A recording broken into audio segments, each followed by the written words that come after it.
Hello વિદ્યાર્થી મિત્રો, એજ્યુકટેકનો ચેનલમાં આપનું સ્વાગત છે. આજે આપણે શીખીશું ધોરણ 6 વિષય સંસ્કૃતની તારીખ 21/4/2026ના રોજ લેવાનારી વાર્ષિક પરીક્ષાના મોડલ પ્રશ્નપત્રનું સોલ્યુશન. આ પ્રશ્નપત્ર માત્ર નમૂનારૂપ છે, તેના આધારે તમે પરીક્ષાની તૈયારી કરી શકો છો.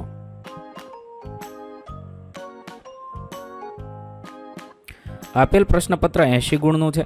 સમય 3 કલાકનો છે અને 21/4/2026ને મંગળવારના રોજ લેવાનારી ધોરણ 6ની સંસ્કૃત વિષયની પરીક્ષા માટે ઉપયોગી છે. પ્રશ્ન નંબર 1, નીચે આપેલા વાક્યોનું અનુલેખન કરો. એટલે કે આપેલા વાક્ય જોઈને ફરીવાર લખવાના છે. અહીંયા કેટલાક વાક્ય આપેલા છે તે વાંચવાના છે અને જોઈને સુંદર અક્ષરે આપેલા વાક્યો ફરીવાર લખીશું. આ રીતે આપણે આપેલા વાક્ય ફરીથી લખીશું. ત્યારબાદ પ્રશ્ન નંબર 2, યોગ્ય જોડકા જોડો.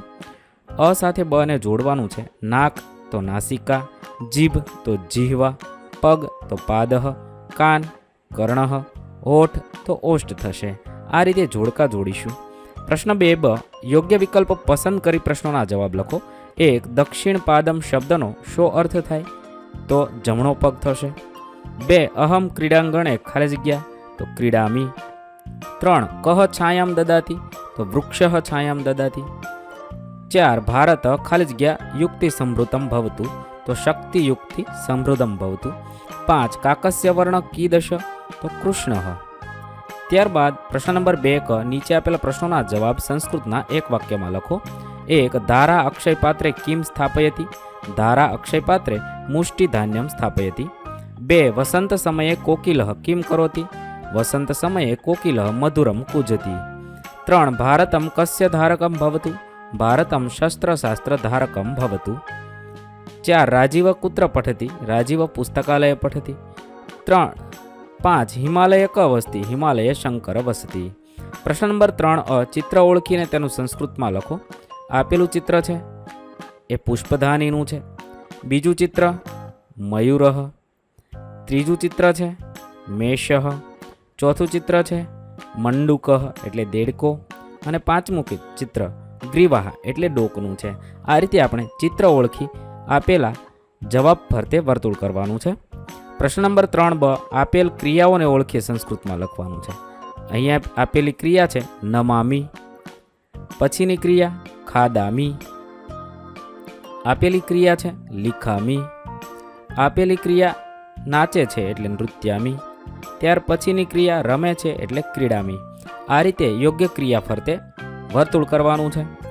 ત્યારબાદ પ્રશ્ન નંબર 4, નીચે આપેલા શબ્દને સંસ્કૃતમાં લખવાનું. પોપટ તો શુકઃ અથવા કીર. જમણો પગ તો દક્ષિણ પાદમ. વાવેલું તો ગોપિતઃ. ઘંટી તો પેષણી. પરિશ્રમ તો ઉદ્યમ અથવા શ્રમ થશે. ત્યારબાદ પ્રશ્ન નંબર 4બ, નીચે આપેલા વાક્યોને સંસ્કૃતમાં લખો. વિદ્યા વિનયથી શોભે છે તો વિદ્યા વિનયેન શોભતે. 2, આજે મારો જન્મદિવસ છે. અદ્ય મમ જન્મદિનમ અસ્તિ. 3, વર્ષા ઋતુમાં હું નાચું છું તો વર્ષાકાલે અહમ નૃત્યામી. 4, હું પુસ્તકાલયમાં જાઉં છું. અહમ પુસ્તકાલયમ ગચ્છામી. 5, હું પ્રાર્થના માટેનું ગીત ગાઉં છું. અહમ પ્રાર્થના ગીતમ ગાયામી. ત્યારબાદ પ્રશ્ન નંબર 5, ચિત્ર જોઈને તેના આધારે કૌંસમાં આપેલા શબ્દોમાંથી યોગ્ય શબ્દ પસંદ કરી ખાલી જગ્યા પૂરવાની છે. અહીંયા એક ચિત્ર આપેલું છે, તે જોવાનું છે, સમજવાનું છે. તેના આધારે આપણે ખાલી જગ્યા પૂરીએ. કૌંસમાં કેટલાક શબ્દ આપેલા છે. પહેલું, ચિત્રે ખાલી જગ્યા બાલકા સંતિ તો પંચ બાલકા સંતિ. મંદિરસ્ય દક્ષિણે ક અસ્તિ તો દ્વારમ અસ્તિ. 3, મંદિરસ્ય ઉત્તરે ક અસ્તિ તો નદી અસ્તિ. મંદિરસ્ય પશ્ચિમે ક સંતિ તો બાલકાઃ સંતિ. 5, મંદિરસ્ય પૂર્વે ક અસ્તિ તો ઉદ્યાનમ અસ્તિ. ત્યારબાદ પ્રશ્ન નંબર 5બ, ઉદાહરણમાં દર્શાવ્યા મુજબ શબ્દ બનાવીને લખો. ઉદાહરણ છે હસ્ત તો હસ્તસ્ય. શ્રોતમ શ્રોતસ્ય. કંઠ કંઠસ્ય. મસ્તકમ મસ્તકસ્ય. મંદિરમ મંદિરસ્ય. મયુરઃ મયુરસ્ય થશે. વિદ્યાલય તો વિદ્યાલયસ્ય લખીશું. ત્યારબાદ પ્રશ્ન નંબર 5ક, રેખાંકિત શબ્દોને સ્થાને કૌંસમાં આપેલ શબ્દ લખી વાક્ય ફરીથી લખવાનો છે. અહમ જલમ પીબામી. જલમની જગ્યાએ દુગ્ધમ તો અહમ દુગ્ધમ પીબામી. અહમ પુસ્તકમ પઠામી તો અહમ પત્રમ પઠામી. અહમ ચિત્રમ પશ્યામી. દૂરદર્શનને આધારે લખીશું. અહમ દૂરદર્શનમ પશ્યામી. અહમ અભ્યાસમ કરોમી તો અહમ સેવા કરામી. 4, અહમ ભોજનમ ખાદામી તો અહમ મોદકમ ખાદામી. અહમ વનમ ગચ્છામી તો અહમ પાઠશાલામ ગચ્છામી. આ રીતે આપણે કૌંસમાં આપેલા શબ્દોનો ઉપયોગ કરી વાક્ય ફરીવાર લખીશું. પ્રશ્ન નંબર 6, કાવ્ય અથવા શ્લોક પૂર્તિ. 1. સર્વે મિલિત્વા ખેલામઃ, સર્વે મિલિત્વા ગાયામઃ, સર્વે મિલિત્વા ખાદામઃ, સર્વે મિલિત્વા નૃત્યામઃ.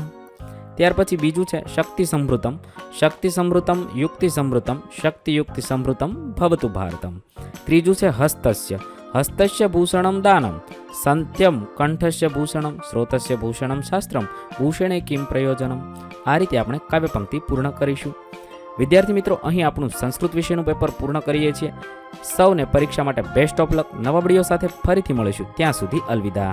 વિદ્યાર્થી મિત્રો, આપેલા વિડીયોની જો તમારે પીડીએફની જરૂર હોય તો તમે આપણી એપ્લિકેશન સ્માર્ટ સાથી પરથી મેળવી શકશો. વિદ્યાર્થી મિત્રો, આપણી એપ્લિકેશન સ્માર્ટ સાથી પ્લે સ્ટોરમાં આવી ગઈ છે, જેની અંદર તમે બધા વિભાગ જોઈ શકો છો. તેની અંદર વિવિધ ધોરણ છે. ધોરણ ઉપર ક્લિક કરતાં વિવિધ વિષય ખુલશે.